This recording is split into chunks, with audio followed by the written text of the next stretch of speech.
아주 의미 있는 내용들이 많이 있습니다만은 베드로가 크게 사고를 치고 예수님으로부터 용서를 받습니다. 네가 나를 사랑하느냐? 내가 주님을 사랑하는 줄 주님이 아십니다. 통곡하고 가슴을 치면서 주님께 고백을 하고, 주님은 베드로에게 침체되고 또 고개 들 수 없는 창피함 속에서 그가 회복되도록 은혜를 베풀어 주십니다. 근데 회복의 은혜를 누리자마자 베드로는 또 한 번 큰 사고를 칩니다. 그건 다름이 아니라 예수님께서 사도 요한을 이제 사랑하시고 귀히 여기는 것을 아셨기 때문에 그 예수님께 질문을 합니다. 저 사람은 장차 어떻게 되겠습니까? 저 사도 요한은 어떻게 되겠습니까? 그렇게 물었을 때 주님이 대답하십니다. 내가 올 때까지 그를 머물게 할지라도 내게 무슨 상관이냐? 너는 나를 따르라. 그렇게 주님이 대답을 하셨습니다. 주님께서 요한의 앞날을 궁금해하는 베드로에게 대답하시기를, 설령 주님 자신이 재림할 때까지 사도 요한을 이 땅에 살려둔다고 할지라도 그것은 내가 상관할 바가 아니다. 너는 단지 나를 믿고 따르라. 그렇게 말씀하셨습니다. 이것은 주님이 종말 때까지 사도 요한을 살려두겠다고 단정하신 말씀이 아닙니다. 만약 그를 살려둔다고 할지라도 하는 이 가정법의 문장이기 때문에 그렇습니다. 근데 그 다음에 요한복음 21장 23절에 보시면 이 베드로가 기가 막힌 행동을 합니다. 나가가지고는 성격이 쾌활하잖아요. 밝아서 막 나팔을 봅니다. 그 제자는 죽지 않겠다고 하더라. 소문을 막 그렇게 내고 다닙니다. 명백한 헛소문인데 제자들 사이에서는 이 베드로가 낸 헛소문이 널리 퍼지기 시작했습니다. 베드로는 절대로 죽지 않는다는 헛소문입니다. 이건 진실이 아닌 명백한 거짓말이었습니다. 거짓 소문을 믿고 퍼뜨린 사람들이 철부지 어린 아이들이나 막 신앙에 입문한 초신자들이 아니었다는 것입니다. 베드로를 위시해서 주님을 3년 이상 같이 동고동락했던 사람들이고 수많은 기적과 이적을 목격했던 사람들이고 주님으로부터 나오는 말씀을 직접 들었던 그런 제자들이었습니다. 그래서 요한복음 21장 23절에 다음과 같이 계속됩니다. 이 말씀이 형제들에게 나가서 그 제자는 죽지 않겠다 하였으나 예수님의 말씀은 그가 죽지 않겠다 하신 것이 아니라 내가 올 때까지 그를 머물게 하고자 할지라도 내게 무슨 상관이냐, 그렇게 말씀하신 것이다. 사도 요한이 다시 고쳐서 주님의 뜻을 말씀을 제대로 고쳐서 베드로가 내고 삽시간에 퍼지기 시작하는 그 소문을 이렇게 재교정해주는 그런 모습을 볼 수 있습니다. 이것을 가만히 보면 주님의 제자들이 거짓 소문을 퍼뜨렸다는 것과 그 그릇된 소문을 주님이 다시 교정해 주시는 것으로 복음서가 끝나고 동시에 사도행전이 시작되었다라고 하는 것을 볼 수 있는데 그 이유가 무엇일까요? 교회는 아무리 하나님의 은혜를 받고 자기 스스로 지도력이 있고 리더십이 있다고 해도 베드로같이 하나님 말씀을 잘못 이해해가지고 거짓 소문 퍼뜨리고 거짓 소문의 진원지가 되기 쉽다는 것을 아주 경각심을 일깨워주는 그런 장면이라고 볼 수 있겠습니다. 교회는 건물이나 제도가 아닌 사람들의 모임입니다. 인간의 모임 가운데 한 사람이 가장 많은 사람과 관련 맺는 모임이 있다고 하면 바로 교회입니다. 일반 회사 직장은 자기 파트 자기 분야에 있는 사람 합니다. 그러나 교회는 규모가 크면 한 사람이 1000명을 알고요, 때로는 10,000명을 알고 사는 일들이 있습니다. 적어도 우리 교회는 한 사람이 200명 정도는 쉽게 알 수 있는 그런 구조 속에 있습니다. 만약에 2000년 전 예수님의 제자들마저도 거짓 소문을 진실인 양 퍼뜨렸다고 한다면 오늘날 이 교인들이 헛되거나 거짓된 소문을 사실 확인도 없이 전해가면서 가해자인 동시에 피해자가 되고 있는 이런 현실은 어찌하다 보면 당연하다고도 볼 수 있겠습니다. 그리스도인이 정직하고 참된 은행의 사람이 되어야 한다고 하는 것은 우리 기독교 신앙의 기본입니다. 그런데도 왜 주님의 제자들은 헛소문을 퍼뜨렸을까요? 왜 교회의 헛소문이나 거짓 소문이 난무할까요? 그 대답은 주님이 바로 요한복음 21장에 주셨는데, 내가 올 때까지 그를, 즉 요한을 머물게 하고자 할지라도 내게 무슨 상관이냐, 너는 나를 따르라. 제자들에 대한 주님의 마지막 명령은 너는 나를 따르라는 것이었습니다. 처음 명령도 너는 나를 따르라, 내가 너를 사람 낚는 어부 되게 하리라. 우리가 주님을 처음 만났을 때에도 주님이 말씀하시기를 너는 나를 따르라. 주님이 제자들을 떠나 하늘나라 가실 때에도 너는 나를 따르라 그랬다고요. 근데 주님을 따르지 않고 사람들과 경쟁하는 것입니다. 사람들과 경쟁하는 순간 베드로처럼 헛소문을 양산하고 또 그 말을 들었던 제자들은 그 헛소문을 확대 재생산할 수밖에 없는 그런 상황이 벌어지는 것입니다.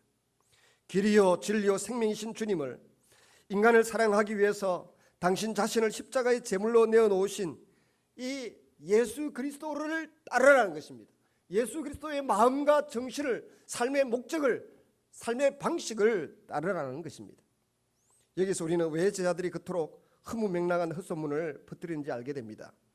그때까지 그들은 진정으로 주님만을 따르지 않고 있었습니다. 오히려 주님을 이용해서 자기 욕구를 이루려고 하는 그런 욕망에 사로잡혀 있었던 것입니다. 그들이 중심을 다해서 진리이신 주님을 따랐다고 하면 요한에 대한 거짓 헛소문을 확대 재생산하지 않았을 것입니다. 어느 시대 어느 곳을 막론하고 교회를 이루는 사람들이 온 중심으로 주님을 따르지 않는 이상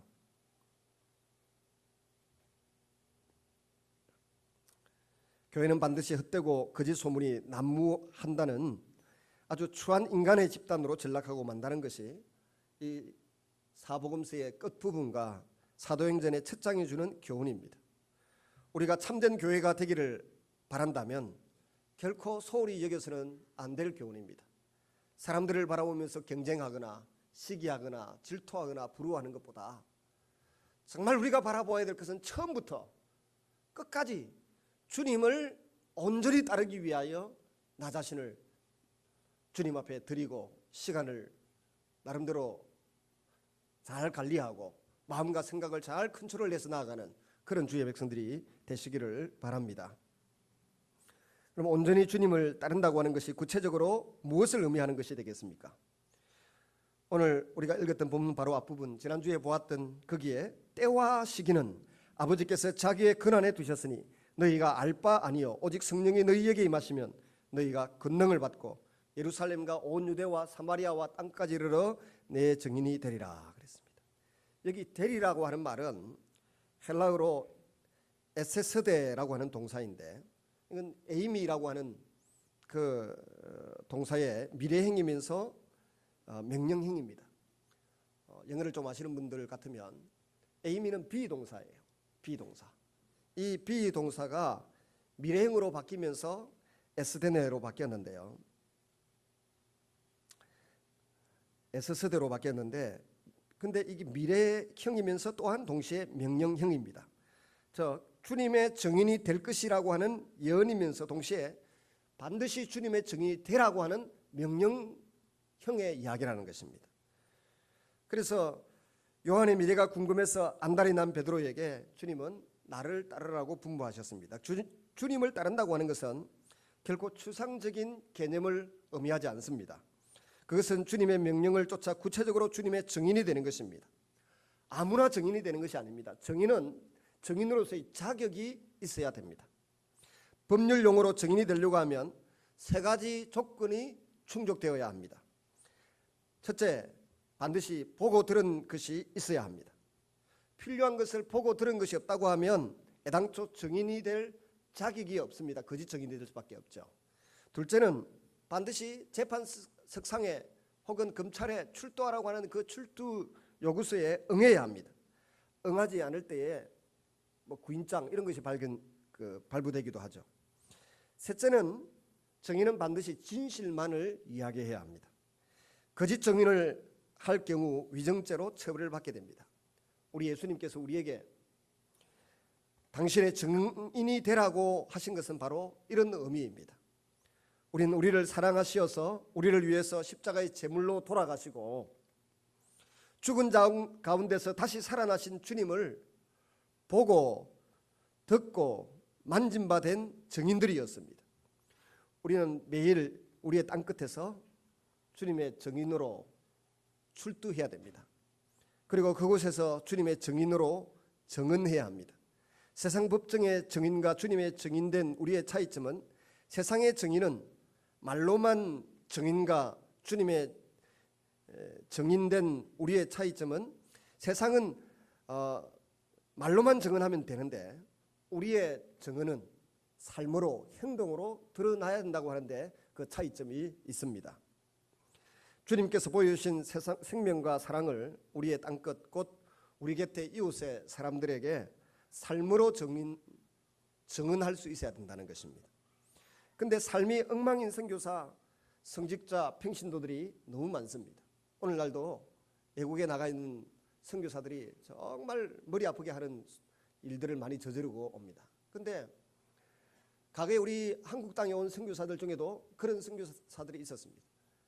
자기가 가까워 놓은 그 가솔에 와서 뭐 수박인가 뭔가 좀 훔쳐 먹었다고 선교사가 조선 아이를 붙들어 가지고 얼굴에다가 사늘을 가지고 도적이라고 써서 볼에다가 도적이라고 써 새긴 선교사도 있을 거예요.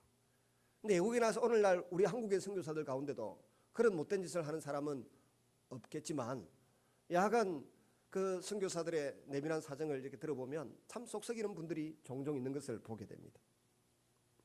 왜 그럴까요? 왜 그렇습니까? 정말 주님을 따르지 않고 주님을 따르면 주시겠다고 하는 그 능력, 그 권능을 그들이 받지 못했기 때문에 그렇게 되는 것입니다. 부모라고 해서 다 부모이든가요?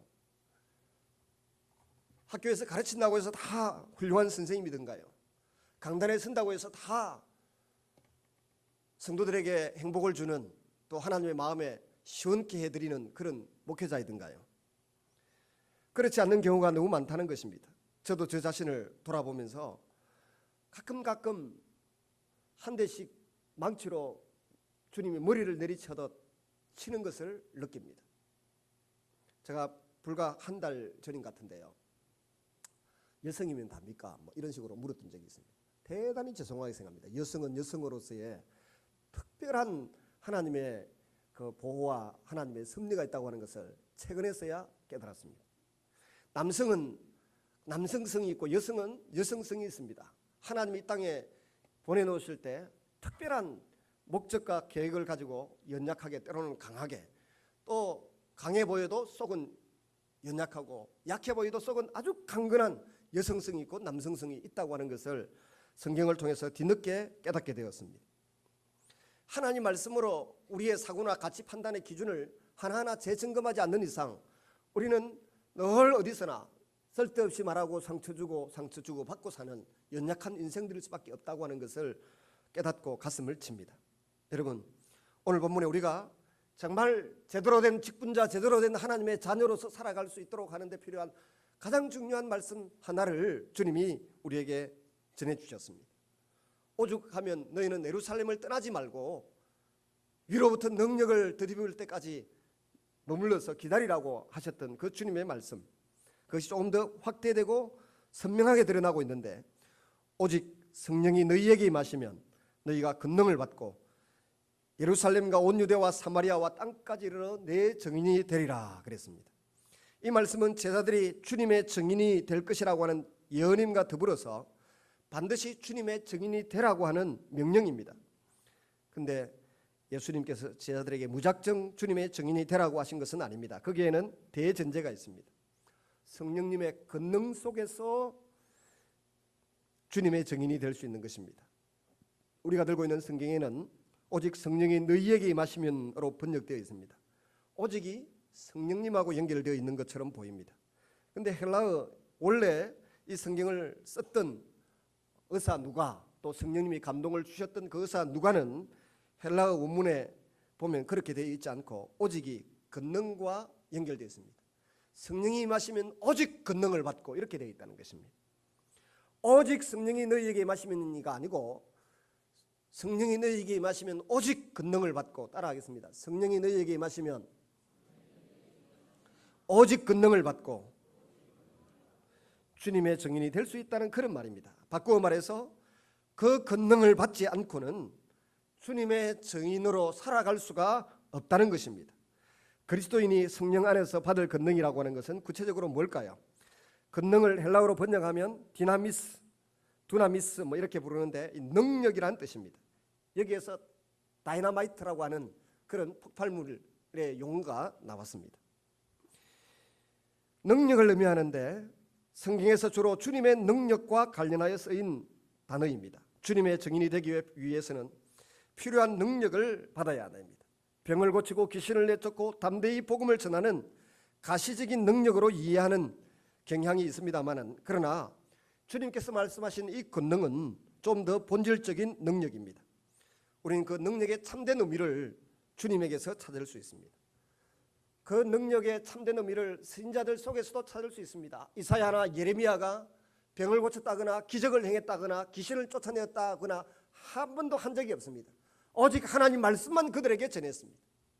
하나님 말씀을 전하고 삶을 주님이 원하시는 대로 옷 벗고 다니라 그러면 벗고 다니고, 결혼하지 마라 그러면 결혼하지 않고, 아이의 이름을 하나님의 계획대로 지으라 그러면 그대로 마할살랄 하스바스 그렇게 지었습니다. 그 삶으로 살아내는 능력, 성령이 임하면 오직 능력이 우리 가운데, 권능이 우리 가운데 임하는데, 그것은 말씀대로 살 수 있는 능력을 말하는 것입니다.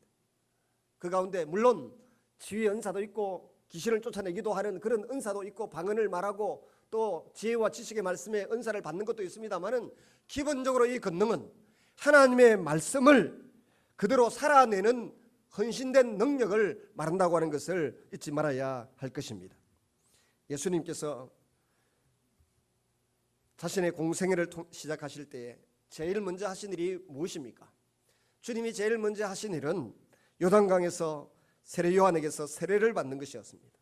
세례란 주님이 십자가 보혈로 죄 씻음 받은 인간이 주님 안에서 살아갈 것을 공포하는 예식입니다. 한마디로 세례는 죄인된 인간을 위한 예식이지 성자 하나님이신 주님을 위한 예식이 아닙니다. 죄인을 위한 예식이지 죄 없는 주님을 위한 예식이 아닙니다. 그런데도 주님이 죄인된 세례 요한 앞에 무릎을 꿇고 세례를 받으셨습니다. 자신을 철저하게 낮추셨습니다. 그것은 인간을 위해서 이 땅에 오신 인간에 대한 성자 하나님의 헌신이요 사랑의 표현이었습니다. 하나님이 자신을 낮추시고 헌신하신 사랑 외에 설명할 방도가 없습니다. 그 헌신과 사랑의 첫걸음으로 친히 세례를 받으신 것입니다. 죄인이 받아야 할 세례를 받으려고 사람 앞에 무릎을 꿇으시며 인간에게 섬김을 받기 위해서가 아니라 도리어 헌신하기 위해서 오셨음을 만천하에 주님이 나타내 보이셨습니다. 마태복음 3장 16절에 하면 이 세례를 받으실 때 성령님이 주님께 임하셨습니다. 주님의 낮아지심이 인간을 사랑하셔서 죄인과 동일시되는 그 순간에, 하나님의 의를 이루는 그 순간에 하늘에서부터 성령님이 비둘기같이 주님에게 내려오셨습니다. 주님의 그런 순종과 사랑의 마음과 행위를 보시고 성령님께서 임하셨습니다. 그리고 주님은 오늘 본문을 통해서 성령님으로부터 권능을 받은 사람이 주님의 증인으로 살아갈 수 있음을 밝히셨습니다. 그것을 두말할 것도 없이 주님께서 보여주신 헌신의 권능, 헌신의 능력으로 우리는 볼 수 있습니다. 우리는 예수 믿는 순간 성령님이 임하는 사람이 되었습니다. 예수님을 제대로 믿는 믿음의 고백을 하는 그 순간 우리는 우리의 존재, 우리의 고집, 우리의 전 인격을 주님 앞에 내려놓습니다. 우리 그리스도인의 삶은 성령 안에서 이제 그 받은 그 성령 안에서 살아가는 삶입니다. 은혜로운 성령님의 사역이 없다고 하면 우리가 성도로 살아가는 것은 불가능하고, 성숙하게 자라가는 것도 불가능하고, 성령님이 일하시는 것이 아니라고 하면 그리스도인이 될 수도 없습니다. 우리 성도들은 예수님 믿고 주님을 통해서 거듭나고 하나님의 자녀가 됩니다. 거듭남 하나님의 자녀로 인해서 인침받는 것도 역시 성령님의 역사입니다. 요한복음 3장 3절에서 8절을 보시면 예수님과 교법사 니고데모의 대화가 나오는데, 예수님이 니고데모에게 말합니다. 예수님께서 대답하되 하시되 진실로 진실로 내게 이르노니 사람이 물과 성령으로 나지 아니하면 하나님 나라에 갈 수 없느니라, 들어갈 수 없느니라. 예수님을 믿어서 회개하고 예수님을 주님으로 영접하고 구원받는 것은 물과 성령으로 거듭나는 일입니다. 물은 주로 말씀을 의미합니다. 말씀과 성령으로 거듭나야 새로워져야만 여러분 하나님 나라에 들어갈 수 있다는 것입니다. 우리 그리스도인들은 매사에 하나님 말씀을 기준으로 생각이 바뀌어 가야 됩니다. 사람에 대해서, 돈에 대해서, 쾌락에 대해서, 혹은 먹는 것에 대해서, 혹은 운동에 대해서, 혹은 사람과 사귀는 것에 대해서 말씀을 기준해서 자기 생각을 내려놓고 하나님의 생각으로 무장되고 새롭게 될 때에만 온전히 그리스도의 형상을 닮아갈 수 있습니다. 그래서 고집 센 사람은 참 예수 믿기가 어렵습니다. 아무리 고집이 세워도 내 고집 가지고 내 인생의 문제를 해결할 수 없다는 것을 깨달은 사람들이 그리스도인입니다. 그래서 내 고집 대신 하나님 말씀대로 한번 살아보겠습니다. 또 성령님의 이끌어주시는 은혜대로 한번 살아보겠습니다. 이 고백을 한 사람들이 그리스도인인 줄로 믿습니다. 우리 아이들이 자라납니다. 어려서는 부모님 품 안에서 주는 음식 먹고 또 공급해주는 물질로 삽니다. 남자든 여자든 부모님의 보호 안에서 살아갑니다. 근데 더 이상 이제 부모님의 도움으로 살아서는 안 되겠다, 내 힘으로 한번 살아보겠다 싶을 때 부모 곁을 떠나게 됩니다. 우리가 이 세상 살아가면서 내 고집이나 내 지식이나 경험으로 마음껏 인생을 행복하게 살고 원하는 바를 이루고 복된 삶을 살아갈 수 있다고 하면 뭐하러 하나님께 의지하고 하나님께 도움을 청하고 말씀대로 살아보겠다고 몸부림치겠습니까? 우리가 그리스도인이 되고 말씀대로 살겠다고 고백하며 세례받는 그 순간부터는 주님처럼, 주님이 낮아지신 거 보면서 낮추고, 주님이 아주 단호한 걸 보면서 단호해지고, 죽을 위기 속에서도 하나님의 뜻을 이루기 위하여 자기 희생이나 자기 생명 포기를 멈추지 않았던 이 주님처럼 우리 자신을 하나님 앞에 드릴 수 있는 그런 사람이 되어갈 때 진짜 그리스도인이 된 거죠. 성령은 하나님의 영이십니다. 예수님이 우리에게 보내주신 영은 바로 하나님 자신이십니다. 요한복음 14장 16절 17절에서 내가 아버지께 구하겠으니, 즉 예수님이 내가 아버지께 구하겠으니 그가 또 다른 보혜사를 너희에게 주사 영원토록 너희와 함께 있게 하리니 그는 진리의 영이라. 세상은 능히 그를 받지 못하느니 이는 그를 보지도 못하고 알지도 못함이라. 그러나 나는 너희는 그를 아나니 그는 너희와 함께 거하시며 또 너희 속에 계시겠음이라고 하셨습니다. 주님은 세상은 모르는 성령 하나님을 우리는 압니다. 그분이 저와 여러분 속에 있으므로 하나님을 아바 아버지라 부르는 줄로 믿습니다. 그래서 이 아바 아버지이신 이 성령 하나님을 의식하고 살아갈 때 성령의 권능을 내가 소유할 수 있습니다. 요한복음 16장 7절에서 그러나 내가 너희에게 실상을 말하노니 내가 떠나가는 것이 너희에게 유익이라. 내가 떠나가지 아니하면 보혜사가 너희에게 오시지 아니할 것이요 가면 내가 그를 너희에게 보내리니. 성령 하나님께서 우리에게 오신 것은 우리 주님의 특별한 사랑입니다. 십자가에 죽으신 사랑만 사랑이 아니라 성령님을 이 땅에 우리에게 보내주신 것도 특별한 사랑입니다. 육신을 가진 주님에게는 한계가 있었습니다. 우리가 육신을 가지고 이 땅에 살아갈 때 한계가 있습니다. 그 한계를 극복하기 위해서 주님은 우리에게 성령을 보내주셨습니다. 하나님의 자녀라고 하면 누구나 다 내주하시는, 우리 속에 거하시는 성령님을 모시고 있습니다. 성령님을 소유하였다고 표현하면 내 편에서 쉽게 이해할 수 있습니다. 예수를 믿어서 구원받은 성도들은 성령님이 내주하고 계시고 그 안에 자리 잡고 계십니다. 이리 내리고 오세요. 마이크 주게. 마이크를 한번 주고 세워놔야 발발 떠고 다음에는 안 떠들지. 성령 세례와 충만이라고 하는 명제를 남기신 잔 스타트라고 하는 우리 장로교 계통의 아주 유명한 신학자인 목사님이 계시는데요. 그분이 그렇다면 하나님이 우리를 자녀로 삼으시고 그 후에 성령을 주시는 것인가, 아니면 우리에게 아들의 영을 주셔서 우리를 자녀로 삼으시는 것인가 라고 질문하고 있습니다. 이 질문을 가지고 성경으로 대답을 하고 계시는데 사도 바울의 편지에서 이렇게 말씀하고 있습니다. 먼저 갈라디아서 4장 6절의 말씀을 보십시다. 너희는 아들이므로 하나님이 그 아들의 영을 우리 마음 가운데 보내사 아빠 아버지라 부르게 하셨느니라. 이 남성 중심의 표현이라 그런데 요즘 성경을 다시 쓰라 그러면 제가 좀 바꿀 생각이 있습니다. 너희는 딸임으로 하나님이 그 딸의 영을 우리 마음 가운데 보내사 아빠 아버지라 부르게 하셨느니라. 우리가 구원받은 하나님의 자녀이기 때문에 우리에게 성령을 하나님이 주신다고 말씀하셨습니다. 로마서 8장 14절 15절에서 무릇 하나님의 영으로 인도함 받는 사람은 하나님의 아들이라. 너희는 다 무서워하는 종의 영을 받지 아니하고 양자의 영을 받았으므로 우리가 아빠 아버지라 부르짖느니라. 하나님을 아버지라고 부르는 사람은 성령 하나님으로 말미암아 양자의 영이 우리 가운데 있으므로 하나님을 아빠 아버지라고 부른다는 것입니다. 이 두 말씀을 가지고 비교해 보면 다음과 같은 결론을 얻을 수 있습니다. 하나님의 영을 소유한 모든 사람은 다 하나님의 자녀이고, 하나님의 자녀라고 하면 누구나 하나님의 영이신 성령님을 소유하고 있습니다. 하나님의 자녀가 되지 않고 성령을 소유하고 있다거나 하나님의 영을 소유하지 않고 하나님의 자녀가 되는 것은 불가능하다는 것입니다. 하나님의 영을 소유한다고 하는 이 말은 예수님을 구주로 영접하여 하나님의 자녀가 되고 거듭났다는 말이요, 하나님의 자녀가 된 확신을 가지고 거듭난 사람이라고 하면 성령을 당연히 받은 사람이라는 것입니다.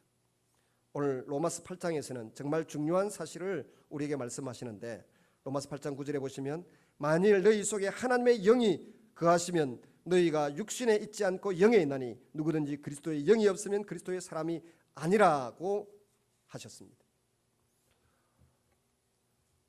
우리들이 그리스도의 영, 하나님의 영, 성령을 모신 사람이 아니라고 하면 그리스도의 사람이 아니라 구원받은 하나님의 자녀가 아니라는 말입니다. 그리고 로마서 8장 16절에 성령이 친히 우리 영과 더불어 우리가 하나님의 자녀인 것을 증언하시나니 라고 하셨습니다. 성령은 우리가 각 사람의 영에게 하시는 말씀이 너는 하나님의 자녀가 되었다라고 말씀하고 있는 것입니다. 고린도전서 12장 3절의 말씀은 너무나 유명합니다. 그러므로 내가 너희에게 알리노니 하나님의 영으로 말하는 자는 누구든지 예수를 저주할 자라 하지 아니하고 또 성령으로 아니하고는 누구든지 예수를 주시라 할 수 없느니라. 성령 하나님의 역사가 아니면 누구든지 예수님을 구주로 영접할 수가 없다는 것입니다.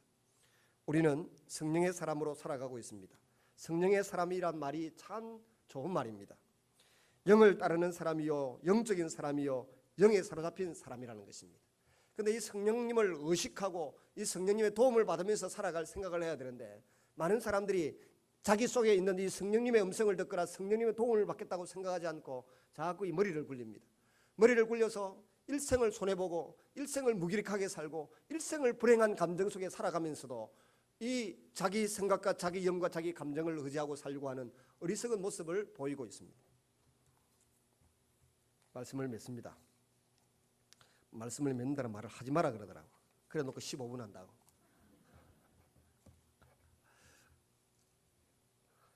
여러분, 우리가 세상을 살아가다 보면 저는 한 30대까지는 늘 아버지가 생각이 났어요. 워낙 아버지는 가정에서 중요한 분이었기 때문에 어머니는 늘 조용하신 분이었고, 그래서 제게는 이 DNA가 아버지처럼 활발한 DNA가 있어요. 사람들 속에 가면 얼마나 활발한지 모릅니다. 근데 어머니는 너무나 조용한 분이었어요. 그냥 새색시같이 남 말도 뭐 험한 말도 하실 줄 모르는 그런 분이었습니다. 예모는 제가 어머니를 닮았다 그럽니다. 근데 그래서 그런지 혼자 있는 걸 또 너무 좋아해요. 어머니처럼 혼자 있어 책을 본다든지 뭐 골방에 혼자 이 두 가지가 다 있더라고요, 저 속에. 그런데도 어제 이상하게 아버지한테 워낙 많이 이렇게 영향을 받았는지 맛있는 걸 먹으면 아버지가 생각이 나더라고요. 40대 초반까지도 생각이 나더라고요. 근데 세월이 좀 지나고 나니까 그 중간에도 물론 그랬습니다만은 그 뒤부터는 아내가 생각이 나더라고요. 이 아내와 여기 와서 먹어봤으면 좋겠다. 이런 같이 먹었으면 좋겠다. 같이 즐겼으면 좋겠다. 이런 생각이 들더라고요. 여러분, 우리 그리스도인으로 살아가면서 아주 신나고 좋은 일이 있을 때 누가 생각이 나던가요? 그 아버지가 생각나면 아직도 덜 된 그리스도인입니다. 아버지가 생각날 게 아니고 이 맛있는 게 생각나는데, 성령님 나에게 이 맛있는 곳으로, 이 아름다운 곳으로 나를 인도해 주셔서 감사합니다. 이 고백이 나와야 돼. 또 기가 막힌 그 절경을 보고 나면 저기 우리 교인들 데리고 한번 와봐야 되겠다. 옛날 우리 교회 청년 중에 그런 청년이 있었습니다. 기가 막힌 데 있다고 같이 가자고 그래서 가보니까 벨로드만은 거제도에 어디 가조인가 우리 김영미 지사가 옛날에 그랬어요. 그래 우리 청년들 다 데리고 가봤어요. 가보니까 벨로더라고요. 근데 그렇게 좋다고 성도들 우리 청년들 다 가자고 해가지고 2번이나 가봤지 않습니까? 근데 정말 성령 충만한 사람은 그런 마음도 떠오르겠지만 더 성령 하나님이 이렇게 멋있는 곳으로 아름다운 광경을 우리에게 보여주셨구나, 만들어주셨구나, 거기에 대한 감사가 떠올라 있다는 겁니다. 무슨 말인가 하면 자꾸 사랑하는 사람, 영향을 많이 준 사람, 은혜가 되는 사람이 생각나는 것도 정상적이긴 합니다만은 한 걸음 더 나아가서 성령 하나님 감사합니다, 성령님이 떠오르고, 또 어떤 경우에 우리 성도들 중에 감사하긴 하면서도 당혹스럽더라고요. 교통사고가 요 앞에 딱 났는데 아무도 생각 안 나고 목사만 생각나더래요. 제가 생각이 나더래요. 그래서 제가 한편으로는 내가 그렇게 비중 있는 사람인가 이런 생각도 해왔는데, 교통사고가 나고 몸에 병이 들어서 위급한 상황이 생기면 그 순간에 성령님 이거 어떻게 처리해야 돼요? 누구한테 전화를 해야 돼요? 라고 기도할 수 있는 사람이 되어야 성령 충만한 사람이라는 겁니다. 제가 괜히 가장하는 이야기고 알아듣기 쉽게 이야기하는 겁니다. 아이가 학교에서 얻어맞고 왔다. 전에 우리 집에 딸 셋 중에 한 놈이 얻어맞고 와가지고 집에 앉아서 밥을 먹는데 보니까 얼굴 표정이 말이 아니라, 그래서 제가 왜 그러나 하니까 막 울더니 누가 때렸다는 거예요. 무릎을 2번인가 차있다는 거예요. 그래서 갑자기 화가 탁 나서 아빠가 혼내줄까 어쩌고 그렇게 물었어요. 우리 후배 목사님 중에 한 분은 이따만한 야구 방망이를 들고 남중 앞에 가서 딱 서 있었대. 그리고 그 딸아이 보고, 독자인데 딸아이 보고 오늘 너 말해라 하니까 저 딱 찍으니까 딱 불러가지고 보이나 이거 탕탕 내리치면서 힘을 줬대. 갑자기 그게 딱 떠오르더라고. 그래서 제가 순간적으로 기도를 했지, 하나님 이거 어떻게 하면 될까요? 그래서 생각이 나서 아이한테 물으니까 하여튼 혼내주래. 얼마나 억울했으면 혼내주라 하겠어요. 그래서 전화번호 가져나 전화 딱 들어서 그 집에 전화했어요. 내일부터 우리 아이 학교 안 보냅니다. 딱 한마디 했어요. 그랬더니 엄마가 그 아이를 데리고 학원 가서 슬리퍼 차림으로 데리고 급하게 왔더라고요. 집으로 와서 둘이 같이 동시에 무릎을 딱 꿇더라고요. 여러분 똑같은 상황인데 어떤 분은 야구 방망이 들고 학교 앞에 가 서 있고, 저는 전화 하나로 끝냈습니다. 누가 잘했습니까? 전화 하나로 끝난 거예요. 그러니까 위급한 문제가, 좋은 일, 위급한 일 생길 때마다 하나님께 물어보세요. 하나님이 기가 막힌 아이디어를 주시고 기가 막힌 지혜를 주시고 해결책을 여러분에게 주실 줄로 믿으시기를 바랍니다. 오늘은 5분 만에 끝냈습니다. 기도하겠습니다. 같이 한번 우리 기도하겠습니다. 우리는